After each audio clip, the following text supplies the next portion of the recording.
આ જન્મમાં કરેલા કર્મોનું ફળ આ જન્મમાં ભોગવવું પડે?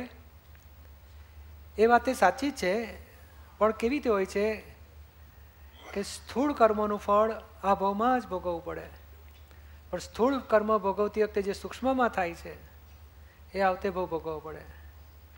એટલે કર્મ ત્રણ રીતે ભોગવવાના હોય. 3 રીતે કર્મ છે: કર્મ બીજ, કર્મ ફળ અને કર્મ ફળ પરિણામ.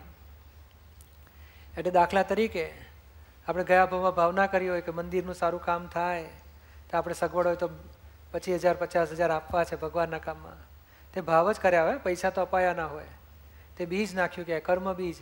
તે આ ભાવમાં શું થાય, કંઈક આપણા આજુબાજુ કંઈક મંદિરની કંઈક રચના થતી હોય તો આપણી પાસે ટ્રસ્ટીઓ આવે તો આપણને થાય કે ના ના આપણે ઘરમાંથી આપો, ભગવાનનું કામ છે બહુ સારું છે, તો આપણે 50,000 આપીએ.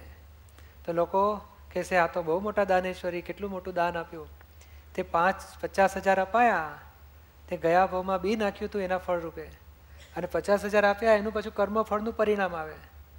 લોકો વાહ વાહ બોલે, મંદિરનો પ્રતિષ્ઠા વખતે આપણને આગળ બેસાડે, ફુલાર કરે, સન્માન કરે કે નહીં દાનેશ્વરી શેઠ.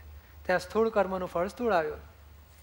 અને પૈસા આપતી વખતે પાછું થાય ને, આપ્યા તો ખરા પણ ખબર નહીં આ લોકો ગોટાળાવાળા લાગે છે, 10 લાખનું પ્રોજેક્ટ કહે છે ને આ તો 50 લાખ ભેગા કર્યા હશે ને લોકો ખાઈ જતા હશે, કેવા હશે, આ ખોટા અપાઈ ગયા, આપણે આપવા જ ના જોઈએ. લોકો બોલો આપતી વખતે પાછું ભાવ બગડ્યો ને, તે આવતા ભાવમાં આપણાથી અપાય પણ નહીં પૈસો.